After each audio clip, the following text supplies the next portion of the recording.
जनसंघ के संस्थापक तथा महान शिक्षाविद व प्रखर राष्ट्रवादी विचारक डॉक्टर श्यामा प्रसाद मुखर्जी की जयंती पर शनिवार को सिविल अस्पताल पहुंचकर उप मुख्यमंत्री ब्रजेश पाठक व भाजपा के प्रदेश अध्यक्ष भूपेंद्र सिंह चौधरी ने डॉक्टर श्यामा प्रसाद मुखर्जी की प्रतिमा पर माल्यार्पण किया। इस मौके पर भाजपा के प्रदेश महामंत्री संजय राय, विधायक डॉक्टर नीरज पोरा और महानगर अध्यक्ष आनंद द्विवेदी समेत बड़ी संख्या में भाजपा कार्यकर्ता उपस्थित रहे। मुख्य अतिथि के रूप में भारतीय जनता पार्टी के यशस्वी प्रदेश अध्यक्ष सेना जी विजय भोरजी जी पूरे देश में डॉक्टर श्यामा प्रसाद मुखर्जी जी की जयंती को धूमधाम के साथ मना रहे हैं। भारत की आजादी के बाद भारत माता को अपना सर्वस्व न्यौछावर करने के लिए जनसंघ की स्थापना करने वाले डॉक्टर श्यामा प्रसाद मुखर्जी जी ने आजादी के बाद जो देश में पहला मंत्रिमंडल केंद्र में बना था,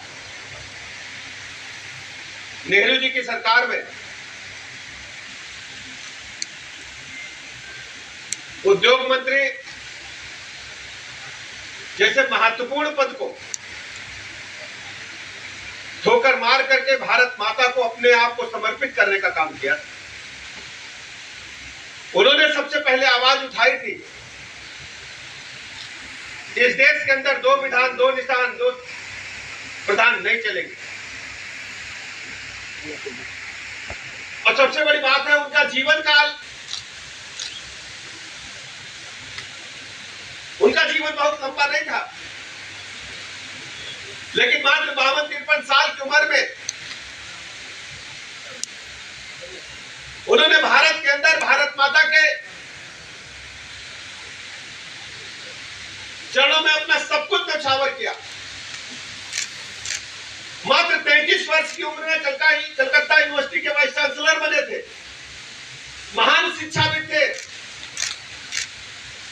देश की आजादी के बाद जिस ढंग से भारतीयता पर, हमारी संस्कृति पर, हमारी सांस्कृतिक धरोहर पर हमले हो रहे थे,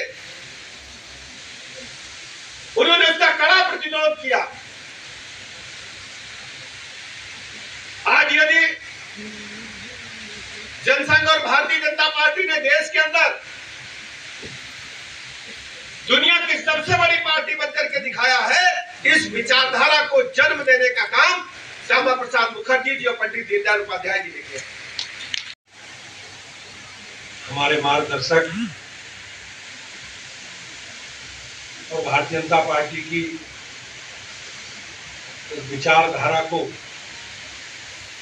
जिसे लेकर हम लोग आगे बढ़ रहे हैं सार्वजनिक जीवन में, ऐसे विचार के प्रणेता, राष्ट्र नायक, शिक्षाविद डॉक्टर श्यामा प्रसाद मुखर्जी का जन्मदिन। डॉक्टर श्यामा प्रसाद मुखर्जी का जन्म कलकत्ता के एक बहुत ही प्रतिष्ठित परिवार में हुआ। उनके पिता स्वर्गीय आशुतोष मुखर्जी कलकत्ता विश्वविद्यालय के वाइस चांसलर हैं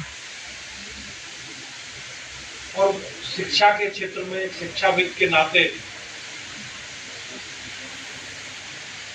उनकी विशिष्ट ख्याति रही। उत्तर प्रदेश भारतीय जनता पार्टी प्रदेश अध्यक्ष माननीय भूपेंद्र सिंह चौधरी जी, उत्तर प्रदेश सरकार के बहुत ही डायनेमिक प्रसाद मुखर्जी जी की जन्म जयंती के अवसर पर आयोजित इस संगोष्ठी में राजनीति में शुचिता और अत्यंत कर्मठता के प्रतीक हमारे यशस्वी प्रदेश अध्यक्ष आदरणीय भूपेंद्र चौधरी जी का हम सब लोग हृदय की गहराइयों से स्वागत करते हैं। इस लखनऊ के हर एक व्यक्ति के भाई, किसी के अग्रज और पूरे उत्तर प्रदेश के कार्यकर्ताओं के विश्वास के केंद्र हमारे यशस्वी उप मुख्यमंत्री श्री ब्रजेश पाठक जी का भी हम मंच पर स्वागत करते हैं। प्रदेश महामंत्री श्री संजय राय जी, महानगर के यशस्वी अपर विराजमान अंजनी श्रीवास्तव जी, रजनीश गुप्ता जी, सुशील, सभी कार्यकर्ता बंधु, आप सबका शीश झुकाकर अभिवादन, नमन और वंदन करते हैं। आज डॉक्टर श्यामा प्रसाद मुखर्जी जी की जन्म जयंती के अवसर पर हर एक कार्यकर्ता उनके विचारों से प्रेरणा लेते हुए किस प्रकार से उन्होंने किस उद्देश्य से इस संगठन का निर्माण किया था, उन उद्देश्यों को हम आगे लेकर चलें। मुझे लगता है यही संकल्प आज हर एक कार्यकर्ता लेता है। 1951 में केवल 11 सदस्यों के साथ मिलकर उन्होंने जनसंघ की स्थापना की। वह चाहते तो सत्ता के सोपानों पर केंद्र में मंत्री के रूप में उस सत्ता का सुख भोगते, पर किस प्रकार से इस आजाद भारत में जब कांग्रेस वैभव काल पर थी, उसको छोड़ते हुए इस भारत की सनातनी संस्कृति और इस भारत की राष्ट्रीयता के भाव को समर्पित अपने जीवन को करते हुए उन्होंने जनसंघ की स्थापना करी थी। और जो कांग्रेस कहीं न कहीं ह्यूम ने जिसको बनाया था, कहीं न कहीं पाश्चात्य संस्कृति का प्रभाव जिस कांग्रेस के अंदर दिखने लगा था, जिस उद्देश्य से आजादी प्राप्त की गई थी, उससे कांग्रेस विमुख होते हुए दिख रही थी। तब उन्होंने कहा कि हम एक ऐसे संगठन की स्थापना करेंगे जिसमें इस देश की मिट्टी की खुशबू हो, और वहां से जनसंघ का उदय हुआ। और चाहते तो जब मुखर्जी जी की जयंती के अवसर पर मैं प्रदेशवासियों को बहुत बहुत शुभकामनाएं देता हूं, बधाइयां देता हूं। डॉक्टर श्यामा प्रसाद मुखर्जी जी ने जिस ढंग से अपना पूरा जीवन भारत माता के चरणों में समर्पित करते हुए भारत की संस्कृति को, हमारे सांस्कृतिक विरासत को मजबूती देते हुए अपने प्राणों की आहुति देने का काम किया, आज हम उन सब स्मृतियों को नमन करते हैं, उन्हें श्रद्धासुमन अर्पित करते हैं और प्रदेशवासियों से कहना चाहते हैं कि उनके बनाए गए सिद्धांतों पर, उनके विचारों पर हम सबको काम करते हुए अपने प्रदेश को और आगे बढ़ाना है।